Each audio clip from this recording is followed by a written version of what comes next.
Hello, everyone. I hope you're doing well today. And my name is Alexander. I'm going to be a host of today's AMA session. It's going to start just in a few minutes. So let's wait for all the participants and stay online. All right. It looks like everybody is here today and we can start. So today we have several great projects. So first and foremost, it's 375 AI and Harry from 375 AI. So also we have Yog from FarmSet, and we have Merlin from Arkin. So the topic of today's discussion is where the buyers are in DePIN and how to track them. So let's start with you guys briefly introducing your projects and what you do, and then we're going to dig into the questions themselves. Let's see. Harry, do you want to go first? I can certainly try. I hit some unexpected traffic, so I'm 10 minutes away from my home. So hopefully you can hear me fine. But hi everyone. I'm Harry Dewhurst, CEO and co-founder of 375 AI. 375 is a decentralized data intelligence network. We deploy edge compute and edge sensing in strategic locations, initially across the United States, that capture information about what is going on in the real world. So whether that's vehicular data, people movement, as well as other sensing, atmospheric, weather, etc., etc., etc. We package up that data, process it through localized and edge compute and GPU. We use NVIDIA Jetson GPU at the edge, so these devices are pretty high-powered and very advanced pieces of kit. They cost us $25,000 approximate dollars to build. We've sold our first $1 million of hardware and are beginning to deploy, capture this value as kind of cookies of the real world. Digital data is very, very easy to come by, but knowing what's happening on a particular street or a particular highway, how many people are there, what's the kind of cars, what's the makes, models, colors, are there any accidents, collisions, events, earthquakes, gunshots, crashes, you name it. Our box is capable of identifying that, stripping out any privacy-sensitive information. You're clipping. And Yeah, Harry, you're cutting off a little, but thank you for this introduction. Hopefully the connection gonna get a little better down the road. So Merlin, do you want to go next? Sure thing. I can take. Maybe we can also let Harry touch base again on the end if he's back home, because I think it would have been better maybe because he's moving. So my name is Merlin, and I am the CSO of ArcGreen. I do prefer usually the term head of strategy, because I put myself more in the range of being part of the team, and not like making differentiations. We are a very small team, and we are very much aimed at team working, collaborating, and progressing in the space. ArcGreen is a Web3 powered digital infrastructure for global distributed renewable energy resources. That's a big one to swallow, I believe. What it essentially means is that we build a digital infrastructure with like the typical DePIN aesthetics of decentralization, bottom up, to incentivize users to get additional benefits out of renewable energy, but also monetize it and have a sort of flexibility to carbon neutrality, which means like you're not only doing basic solar monitoring, but it is also a lot about carbon offsetting with on-chain solutions. And we are like one of the most critical in reviewing those processes and making them like eligible and in a way that works with certified entities. In that sense, we love to entertain all the Web3 space, and we love to build in the Web3 space, but we also try to build a bridge to Web2 industry players and bigger corporates to resonate with them in the field of the bigger ESG narrative. But at our technical core, we are a DePIN very much focused as deploying on grassroots levels, working directly with our users, where it's, of course, also an almost ironic and funny example that I started as a user myself and now am part of the core team, because they approach everything very open-minded. And yeah, this is basically the way how I would describe ArcGreen. There is much more to it, but I think also other speakers need a space to present their project first. And we appreciate that. All right. And Jörg, I guess it's your turn. Hey, Alex, thank you for having me. How I would keep, introduction short. All the guys who are present over here minus the bots, we all require food, and food security challenges are already known to everyone, right? What we are trying to do with FarmSend is building deep in infra, which actually addresses the food security issues. How? By prioritizing farmers. As you know that there are a lot of entities that are working with better seed, better fertilizers, better way of growing crops. But for some reason, we've been missing out the human aspect of it. If we don't empower farmers enough, then at least for a decade, there is no way we can address food security, because we are really far from the day where, robots can grow food for us, right? So with FarmSend, we are taking that human-centric approach and trying to ensure that if farmers can earn enough, then eventually farmers can be empowered to look after the food security of, so many people around the world, right? And there are various ways of doing that, but in short, so that, space can be utilized by other speakers as well.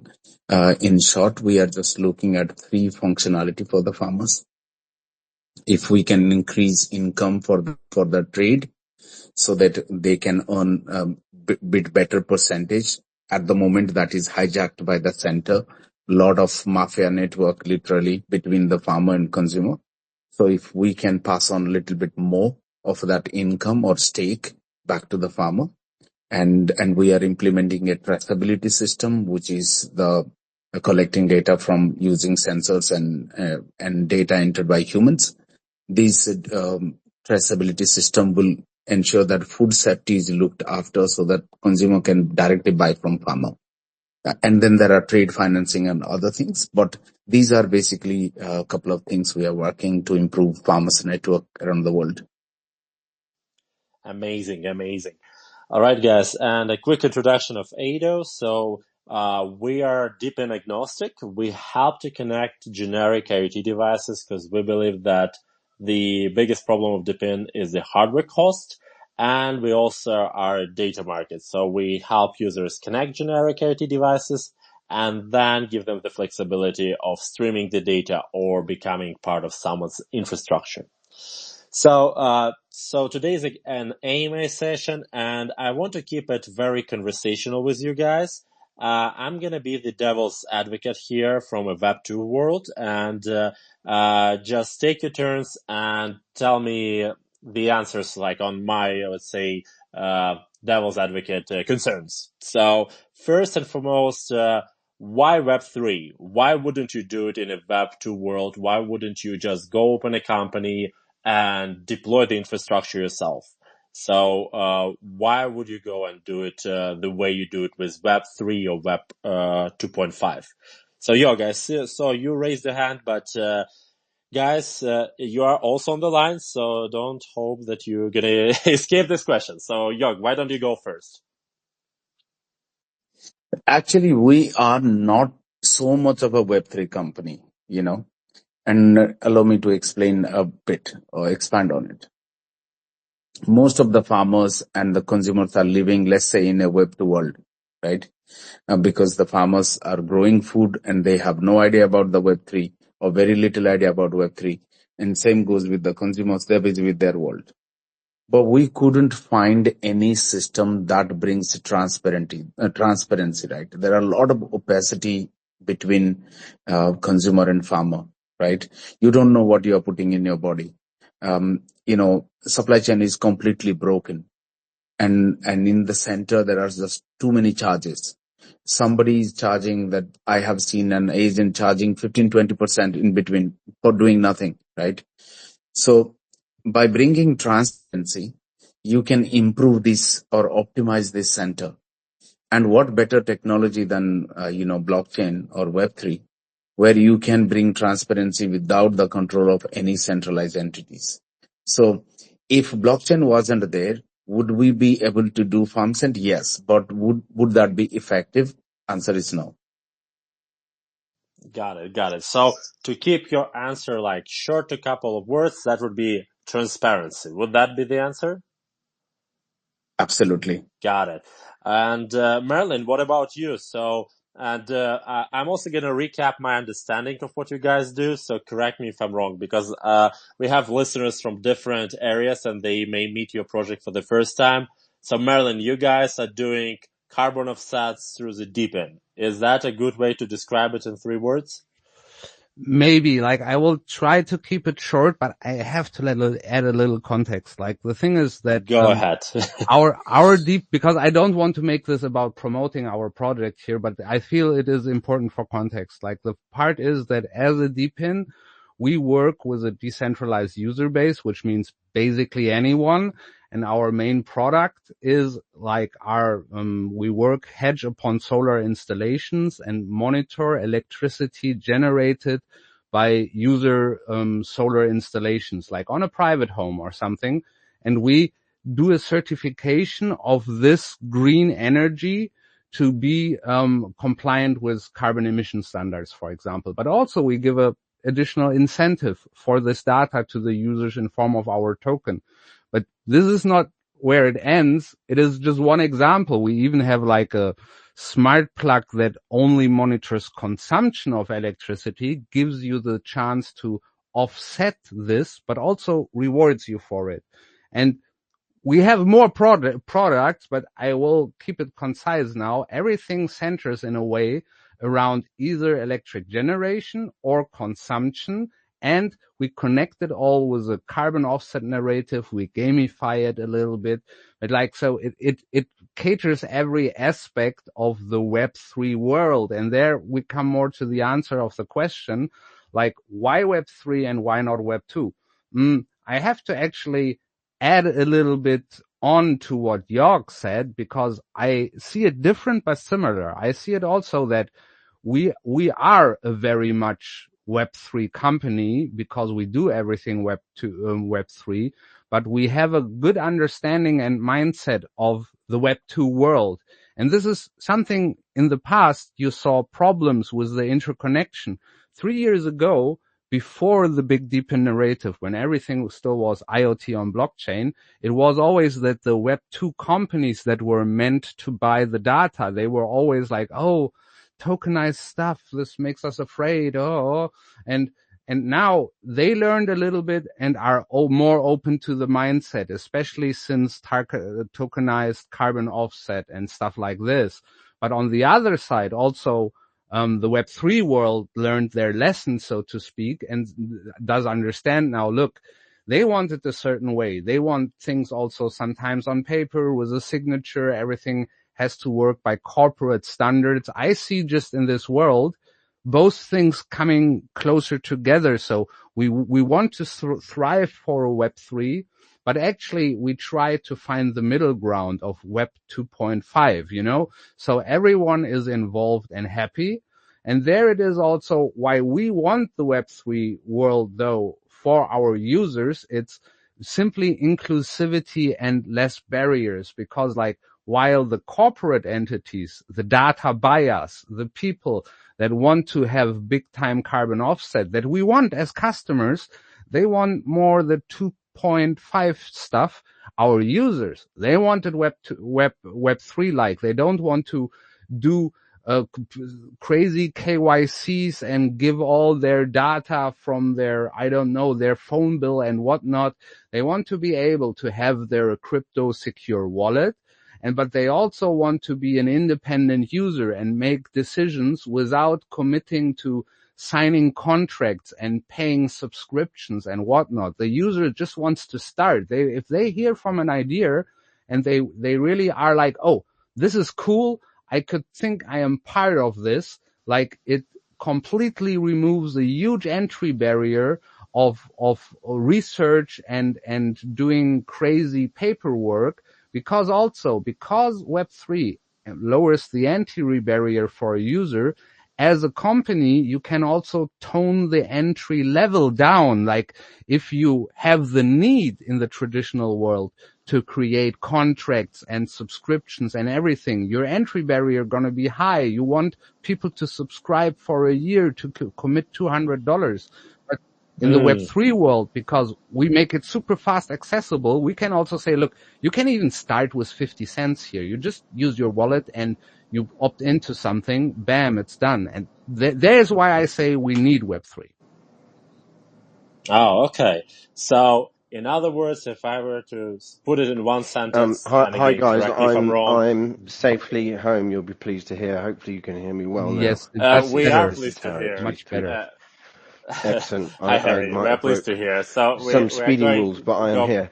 No problem, Harry. I guess to So, answer the question around, why Web3 / Harry, DePIN hold on. versus doing in a Web 2 model. I mean, at least as it pertains to our business, certainly it would be possible to do, and there are businesses and examples of companies doing data capture in a Web 2 model. The core benefit that we see for doing it in a decentralized DePIN model is amongst a broad number of participants, and therefore Harry, you're cutting off again.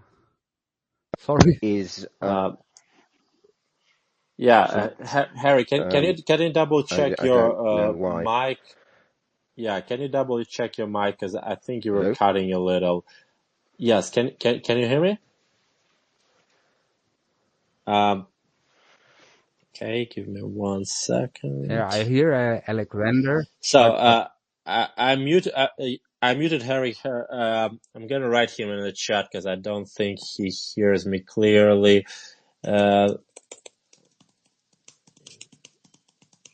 This connection. All right, so can't hear I you. believe I know So why we'll why give. it is. Why it is just short. I believe, Harry, because you were in the car and you switched to your Wi-Fi, maybe disconnect once from the space and join the space again with your account and request speaker again, and then probably the connection is more stable. Yeah, we can give that a try. So so while Harry's doing his connectivity, and again, we're going to return to you from scratch here with this question. Just want to recap what Marilyn said. So Marilyn, regarding your approach, it's basically lower barriers for entry and more control to the user, because you don't have to draft very long contracts. It's very simple and you can start easily. Is that a good description or not? I think, yeah, it pretty much nails it, but yeah, I would even just make it stronger it's for everyone. It also goes over barriers of countries. It's much easier to work with people in different countries than via the traditional Web 2 methodology. Oh, absolutely. So, and an easier way to do transactions, that's for sure.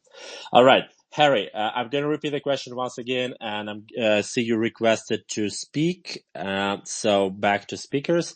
Harry, so the question is, why Web3? Why not Web 2? Why are you doing the way you do it? Go ahead. Yeah, the space is also a little So, bit weird, yeah. okay. So, while they're trying to figure it out, let's move on. Again, yes, he'll have more questions to answer in a row in this case. So let's go ahead. So We figure out it's more like Web 2.5 rather than Web 3, and and I think it makes sense. But where are the data buyers? So you mentioned that Web 2 was the primary source for IoT data, and Web 2 was the primary source for carbon offsets. Guess my question is, are are they ready to buy now? Are they buying now? Well, what do you see in the industry? Are they warming up, or they still are, kind of afraid of anything crypto related? And Jörg, why don't you go first? Yeah, sure. So, just to give a bit of a context, and for those that haven't really explored Farmcent yet, we are expected to collect massive amount of supply chain data, and then these are through human inputs and sensors, right? So there are so much of data which is like broadly divided into how do we grow our crops. The data sets usually are like, source of seed, fertilizers, pesticides, lab test, and so many things, right? These are essential. This is what we are going to put in our decentralized product passport. We have a platform where you can trace the source of the product, right? Now, these data at the moment we have made it available to the consumer for free, right? Because we believe fundamentally what you are putting in your body you should know, right? And but going forward, what at the moment we haven't explored whether we can sell this data to someone else, because there are a lot of privacy concerns and stuff which we are addressing, right? We want to give data, but we don't want to behave like those centralized players that were giving you personalized data and so on and so forth, right? Is the industry ready? Yes, the industry is ready to receive this data because we have already received a lot of inquiries, right? But we haven't started selling. We are in our few issues, and we will do. How? I will give a few use cases, right? Because we are collecting all the data, which is like, what we do with these commodities, seed, fertilizer, pesticides, how you are storing those, how you are transporting those, right? Now, just imagine that there is a farmer, and this farmer wants to know whether he wants to grow X commodity or Y commodity in his field. How would he know? He would depend upon some data provider, and that is us, right? Same goes with uh, big corporates that are manufacturing seed or fertilizer. They also need data, what farmers are growing and what kind of fertilizers they need. So we have a lot of data that will be really useful for so many parties. And so is the market ready? Short answer is yes. Are we ready? We are not there yet. And what keeps you from being ready? So you said that there is a need to monitor the crops, monitor the basically the fertilizer. And actually, I remember back in the day, I looked into marijuana production in the United States, and they were putting a pretty good system, especially in the state I lived in Massachusetts, of monitoring everything from from the seed to the very end product. So I guess there is a real life examples. And I guess their industry is in general ready for such a good monitoring. But why are you not ready? Like, or the industry from our end is not ready? Just a short answer. Why do you think that is? Yeah, so a diversification of data is essential to create a model. So at the moment, it is based on like regional restrictions, right? So because we haven't really grown horizontally that much. So we are present in few countries, Indonesia, UAE and Colombia kind of countries. As and when we expand, then our data sets, our value of the data sets are going to increase. And that's where the data will be valued more. So yeah, it is just a matter of time, but I think there is a huge demand in the market for this data. Okay, so basically, it's just a matter of diversity of data, the coverage, and the amount of data. Absolutely, yeah. Got it. So it's basically like selling a membership. You have to have a network around where you can actually use it. I guess in a way. Okay. So Marilyn, what about you?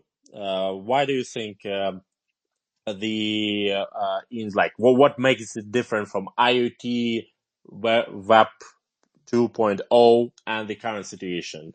Is Web 2 buyers are warming up? Should we look at Web 3 buyers or something in between? Or maybe you have your own answer. I have my own answer, that is to delay the real answer and to first add something to what Jörg said. Because the thing is, Lovely. because what I want to do some credit here to Jörg, because he didn't even touch an important subject which most users will maybe not understand. And this is actually that farming data has super high value. Like, I know a lot about data and data trading, and I had my past experience with marketing, or like proving the marketability of data. So I had to work with data from the ESA Sentinel satellites. And the funny thing was that, guess what? Like, those satellites, they do temperature, weather, air quality, traffic analytics, and farming data, because you can actually with a satellite take pictures of farms, fields, and understand where the saturation of fertilizer is low. So guess what was the first paying customer and had the most demand? It was that freaking farming data. So users always understand much easier the bridge that traffic data has value, or this infrastructure data has value. What does a farmer want? Yeah, but the reality is the big industry, the food industry, is the biggest player of all. And there they are more open to solutions, because those tractors that nowadays are like all IoT focused with their distribution of fertilizer, there you catch me. There it is, because it really has a lot of money in it. And my experience now, more to the question about the diversion between buyers and sellers, is really like, what I actually still stand by my last sentiment, that in a way we all want the Web 2.5 or middle ground between those two solutions, because you need the speed and accessibility of Web 3, but you need to cater to the audience of Web 2. So you want this middle ground. Marilyn, try to give us a perspective. We have a lot of listeners here, and as a member of the industry, I get questions. Why Web3? Like other buyers. So give us precise answer. Other buyers in Web2. Do you see them? Do you see them coming? Yes, I mean, to be fair, we don't even touch the topic of which data we are speaking here. Like my data case from Jörg's is totally different. I mean, like your specific company, On my specific company, your specific case. We have currently waiting customers and Web 2, and the first ones were there. And the most currently come in Web 3, because a Web 3 blockchain is much easier to say, we want to adapt the tokenized carbon offset. So currently we are serving Web 3 customers because it's a quicker type of connection and business. But as every project should, we cater specifically like more exclusive tailored packages of data to Web 2 customers, because those are the things that go into the line of brand endorsements. Like, you don't want to like change a lot about your project just to serve a broad audience of Web 2 projects. Like, this is why I have my strong opinions on making a data marketplace. I really say better do targeted things. Understand what the big Web 2 players want, make collaborations with them. And there I see demand, but it's always like you have to talk with them. You have to refine the project and cater to them. While in Web 3, there it is easier to get now after adoption business, because DePIN projects work together, blockchains buy from DePIN projects, etc. Like, there you get like a quicker thing, because they are instantly understand your language. They say, okay, tokenized carbon offset on chain, this is what we want. Is it verifiable? Is it a two-step smart contract? Boom, boom. It's much easier to do the business, but you want the traditional players still. So is that okay?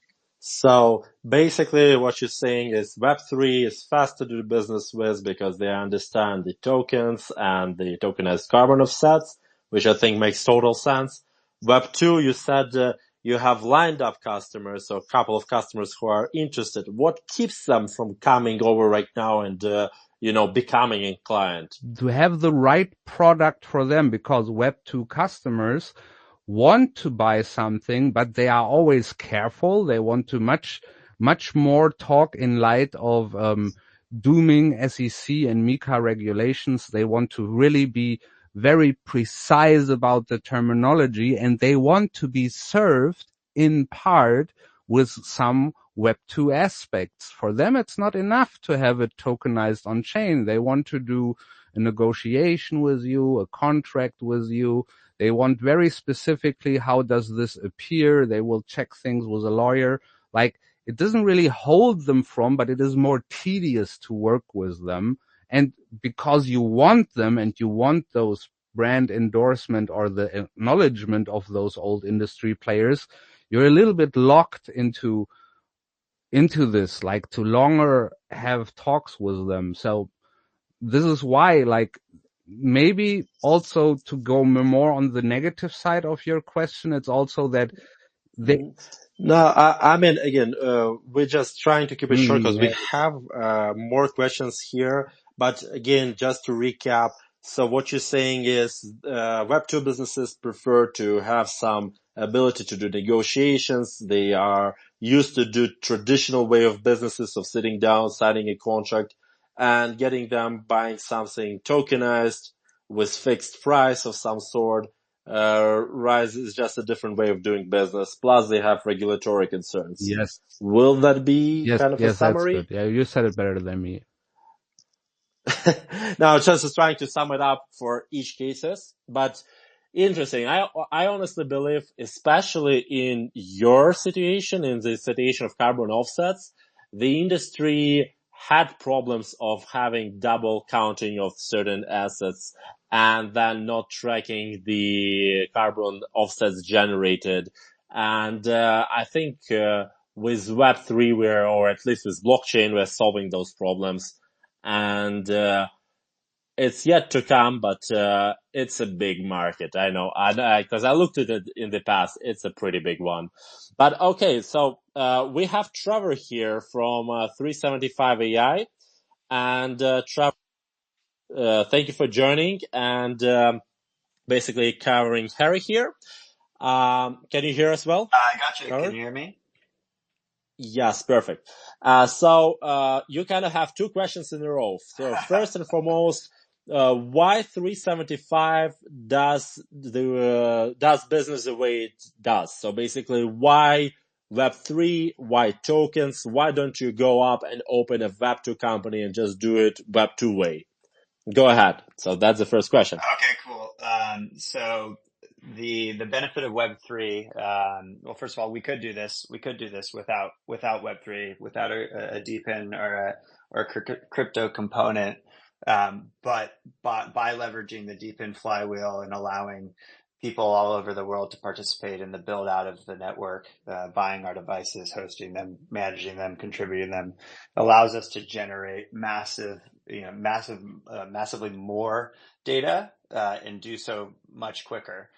So really leveraging Web3 allows us to grow the business exponentially faster, and bigger, and allows the ecosystem to participate in that upside along the way.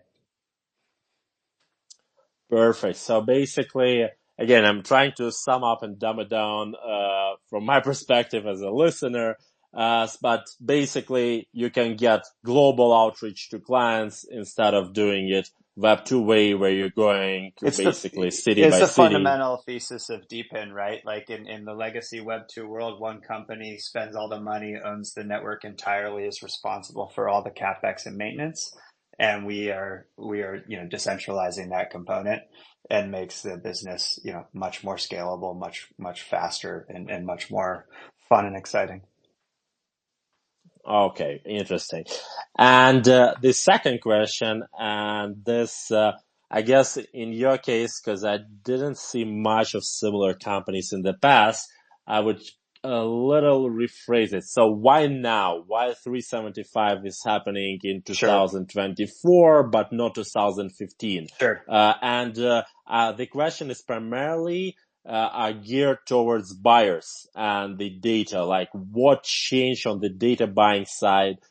So now you think this business will be a success and you didn't open it 5 years ago or 10 years ago. Yeah, so Go so ahead. I'm going to kind of turn that around a little bit. I think that the data buyers for this business were here 10 years ago. Just the advancements in both hardware and software have enabled us to capture more data more accurately and at a larger scale. So the ability to deploy high resolution cameras, audio sensors, environmental sensors, and have very advanced, sophisticated compute to process, make sense of that data and train models on location.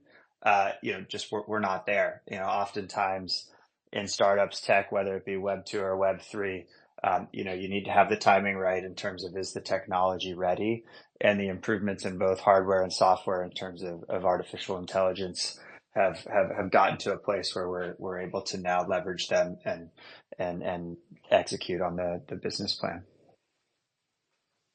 Got it. And as far as I remember, you guys are not selling the data per se, but more of a product around it, like an analytics of some sort, right? Well, so we capture computer vision data, audio data, environmental data, a bunch of real world data, and then we make sense of it on our device. And so we'll sell data to data buyers that could be analytics or closer to raw metadata. It's not raw in terms of, we strip out any kind of video feeds, we strip out any kind of personally identifiable information.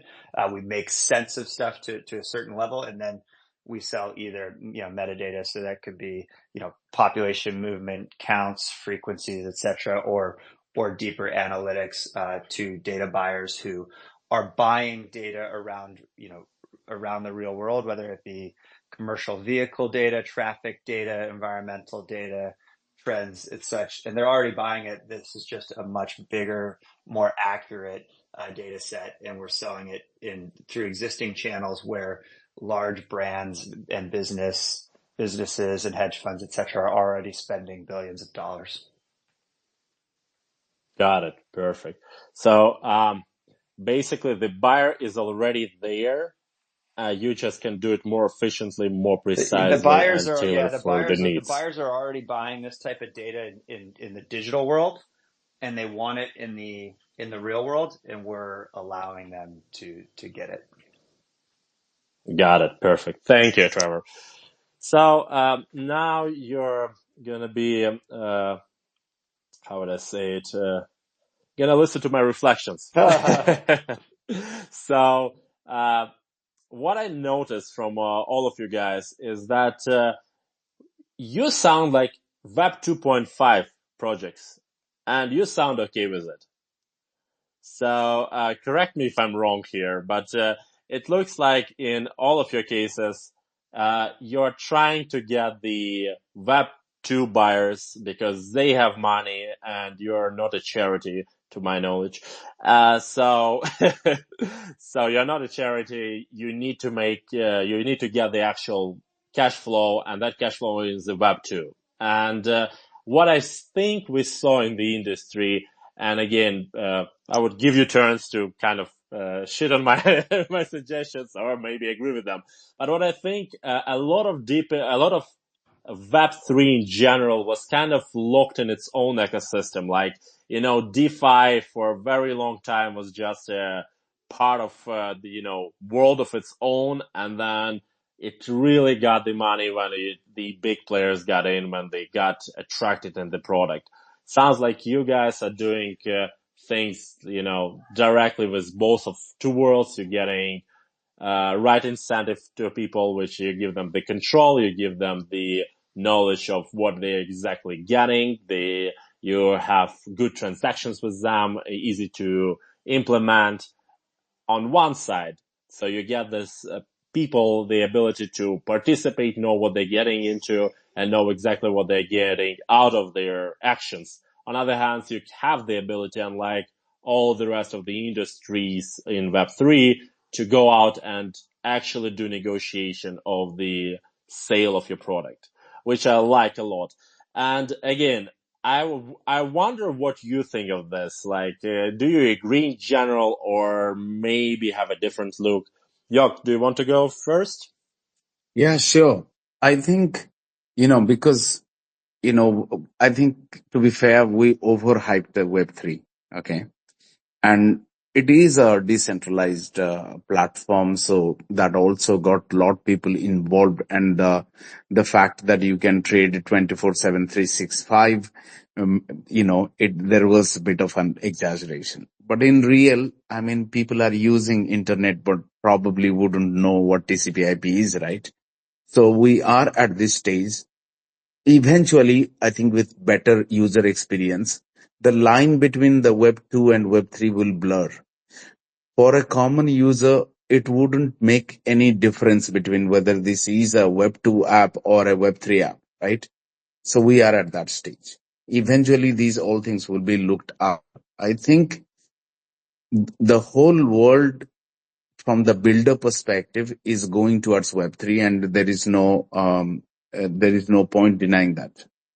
I believe that a lot of people will build systems that will bank on the advantage of Web3, but will include the masses, and hence the lines will be completely blurred, and that is going to pave a way for innovation. Interesting. All right, Marilyn, what about you? What do you think? Yeah, this time a quick and short, sweet one. Like for me, like it is also like Web3 will come, but we don't really know when. We are just moving towards it. For the time being, I believe we are happy in finding the middle ground because like, yes, we're not doing untangible things. We're doing real world implementations here. Like with ArtGreen, we have IoT hardware. We're working upon existing solar panels.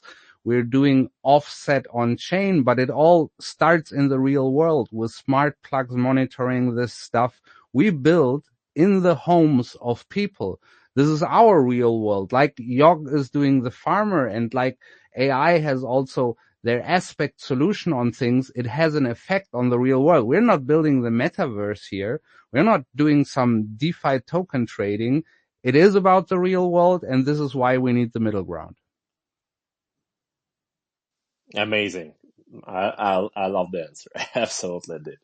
And yeah, I like the comparison to Metaverse. It sounds like a lot of opportunities there, huh? But moving forward, Trevor, what about you? What do you think about the industry? People tell us you're not Web 3, you're Web 2.5. Do you agree? And if you agree, are you good with that or not? I mean, I'm fine with that if they're saying that just because, we're bringing real world revenues to the space as everybody here. But I think that really, it's just a continuing progression of Web3, and going forward, Web3 is going to have revenues and customers that spend real money. And so I think it's just, this is just going to be the new status quo. I love it. I love it. So not a metaverse, and we're bringing in real world revenues. I love it. It's just, it can be quoted, guys. It's perfect. So now for people who are here, who are getting into the DePIN, and they think, okay, sounds interesting, but what does this project actually need? So from your side, what makes the data valuable? What makes the user valuable? What do you want for your project for it to succeed 2 years from now, 3 years from now? So try to give me like 3 items. Try to keep it short, and just let's say I'll start as our company as an example. For us to succeed, we would need data streamers, and we would need data buyers in a way of DePINs, collaborating with them, or AI projects for real-time data streams. So that's for Ada and from Ada's perspective. But what about you guys? What do you think you need to succeed or get closer to success, full success 2 years from now, and especially on the user or data side? And Jörg, do you want to go first? Yeah, sure. The success lies that we humans need to eat. That's the first, right? Once once we make people eat and make them realize that food doesn't grow in the supermarket, then that lets the farmer take the center stage. And after that, a lot of data will be generated because we should be aware about food safety. If we are aware what we are putting in the body, then we will demand that from the supermarket or from any interface you have. That means farmers will have some incentive to put the sensors on the ground that will collect a lot of data. After that, we can think of selling the data and make money for the ecosystem. So to sum it up, we need people to be more aware about the food quality and how it was produced. And when that awareness comes, the demand for the monitoring and the data comes. Absolutely. Got it. Well, makes total sense. What about you, Merlin? What do you need for the project to be much more successful in a couple of years? And again, 1 or 2 items, keep it short. Like I will be very bold here. Like the only thing that we want as a project to succeed more is time passing by and world politics staying calm. It is unavoidable that this world will progress on the energy network. And so I am very confident to say our solution will be adopted anyway because energy prices are rising and the demand for renewable energies and carbon offset is always there. So I just need time to go by and the world to move on peacefully and work together, then we're all fine. So basically, you're telling the product is already perfect, and it's just going to be a matter of time for mass adaptation, less politics. Exactly. But politics looking Okay, good, still good. I'm going to be an asshole here because I looked into the carbon offset industry, and I know there were projects before who were doing carbon offsets. Why are you different? Look, that is an easy one because let's not conflate carbon credit markets or carbon tokenization with direct carbon offset. We're different there. Like on that side, it is purely we deliver. We're not the ones pretending to. We don't cut off this forest over there, so give us some carbon credits for it. We're not working like that. We're working with real tangible solutions in people's homes. Real users prove with their solar installation that carbon offset is done and grid electricity is avoided through self-consumption. We can prove everything on every block of the blockchain. So I think, like for everyone else, the traceability of blockchain is the solution to change these things. So it is for us, but what we do different than many other projects is that we don't work with just trading things. We work with installations, with hardware, with proven assets, with real world assets in people's homes. Got it. And sorry for throwing you under the bus there, but you had a pretty good answer. Because that was my concern, like there were carbon offsets before. You guys have actual proof behind it. And for those on this podcast, Merlin, correct me if I'm wrong, you was not warned about this question, right? No, but you make a very good post. But he had a pretty good. I was afraid he did have one. He did have a pretty No, but good I answer. like those questions. So Keep such things going. yeah, those are the questions that questions has to be asked because people ask like it's IoT like IOTA. It happened a couple of years ago. People just forgot about it. What's different here? I guess the biggest difference is we actually have data buyers and we actually have value in the data. It's not just abstract things. So Trevor, what about you? What would you say? What will Yeah, make it? So basically, I'll repeat the I think question. it's just to Oh, recap. Okay, go ahead. Yeah, so sorry. So what do you need to become a way much more successful project than you are today? And again, I'm not saying that any of our guests are not successful. I'm just saying becoming super huge. So what do you Yep. need to happen? Like, tell us, metrics, numbers, so people Yeah. can come back to you in 2 years and say, hey, you achieved it. Where is the money? Go ahead. So I mean, I like to keep it simple. Three things that we will always be doing and continuing to be doing, and that's continue to improve the products so that we can capture more and better data at any location where we have any one of our nodes, regardless of the type. We need to grow the network. More devices need to be out in the wild on an ongoing basis, growing the network, growing the coverage, growing the data that we're generating and capturing. And then we want to continue to grow the amount of data buyers and sell more to them, as that obviously, pumps back into or flows back into supporting, not just the company, but most importantly, the network of deployers and node operators. Great, great. So basically, to keep it short, more concentrated data, more users doing measurements, and then data buyers coming in. Yep. Circle of life.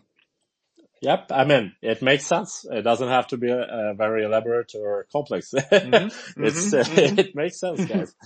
All right, sounds good. So, guys, we've been almost an hour here, so I'll try to wrap it up. So, there's going to be a last round of the kind of afterthoughts. To have a minute maximum.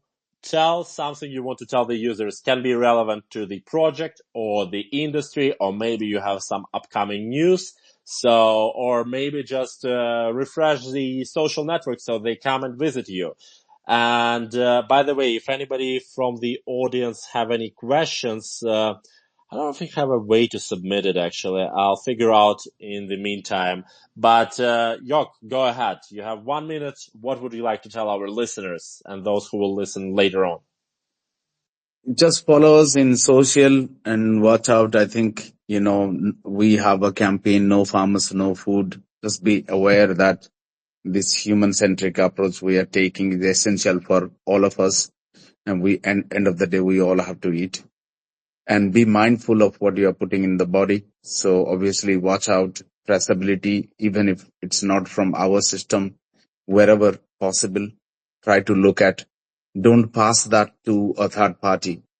Don't be brand driven. Don't hide behind brand where, if a brand says, for example, Starbucks says the coffee is good, and don't assume that coffee is good. Find it by yourself. So that is why Web3, we don't trust, we verify. Listen, again, it's my podcast, so I do whatever I want here. So I actually just give it a thought. You guys have a very interesting approach. So you're basically commoditizing the quality of the food because you mentioned brands, and that was I thought. When I go to Starbucks, I usually know, okay, the coffee will be okay-ish, and it's probably not having many pesticides in it. You guys are bringing commodity to the quality of food. Yeah, Again, you actually nailed that. Yeah, that's the whole thing. that's Because very interesting. And I encourage everybody who is listening, follow please the FarmSet. Go to their Twitter. It's FarmSet_IO and, learn more about it. Cause it's the food you're gonna eat, the food your kids gonna eat one day. So again, follow those guys. And Yoga, I did interrupt you. Any final thoughts? yeah, no, you actually nailed it, right? Because this is what exactly the farmers don't have budget to compete with big brands. So what we can offer them is to say that you be transparent and let your commodity compete. Great, great. Again, guys, follow farmset_IO and let's just make quality mainstream. Quality for the food is a mainstream with the help of FarmSet. Okay, Merlin, what about you? A minute, any afterthoughts? Maybe you have announcements on your side for your project? Yeah, so I will divide my minute into two topics. One is my company and one is the DePIN space. On my company, I can just say, come to ArcGreen, look at our solutions. We have even more than I told you before. We are even considering house batteries with AI computation GPUs. Like we're giving everything on the decentralized energy sector, IoT with devices, but also easy entry things like gamification things. So it's interesting and worth to check out our project. And now on a more personal note and the general DePIN space, like, of course, follow me here on Twitter, but also on LinkedIn. I like also LinkedIn to have this Web 2.5 approach. But here it's also the general DePIN space is evolving now than never. We are overtaking with the DePIN narrative, the old DePIN and IoT narrative. We're building bridges now more than ever. We'll see projects collaborate and build together. And this is the future we would want and we should want in the blockchain world, with real tangible things that have effect in the real world. And let's all go together there. Absolutely. I mean, nobody would say it better. Guys, once again, gonna encourage you, go to Arkin, follow their Twitter, Arkin_network. There's gonna be a description in this podcast to all of our projects. Amazing projects. Learn more about them. They have, what I like about them, they all say they're DePIN, but they have very different business models. And that's the benefit. You can follow those projects, you can participate in them, and who knows who will be the billion company next year, you know? All right, Trevor, to you. Anything you want to tell our users? You have 1 minute. Again, industry or the company or maybe announcements. Please go ahead. Yeah. So I would just say, follow us on Twitter, join the Discord. We have testnet launching for early access users coming up. So get more information there. And yeah, thanks for having us. And thanks to everybody that joined, spoke and listened. Well, she was very humble, guys. I know 375 pretty well. Amazing project. Follow them very closely. I'll just leave it at that. But again, very, very interesting guys. I know they have data buyers. I have some proofs, so follow them. Trust me. And and on our side, Ado, we're actually having a beta test coming in roughly 2 weeks. There is a form on our website, ado.ai. It's AYDO.ai. And there you can submit your interest and maybe, just maybe, you're going to become our beta tester. We're not going to take all of the users, but who knows, maybe you're going to be the lucky one. Again, ado.ai. And that's going to be it on the promotion side. So guys, I want to thank you all for coming here today and letting...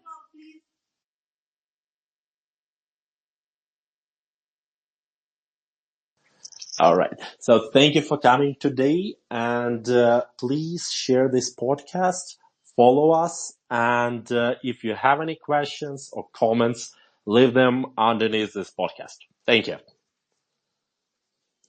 Thank you for having us, Thank you Alex. very much. Thanks, everyone. Have a great one.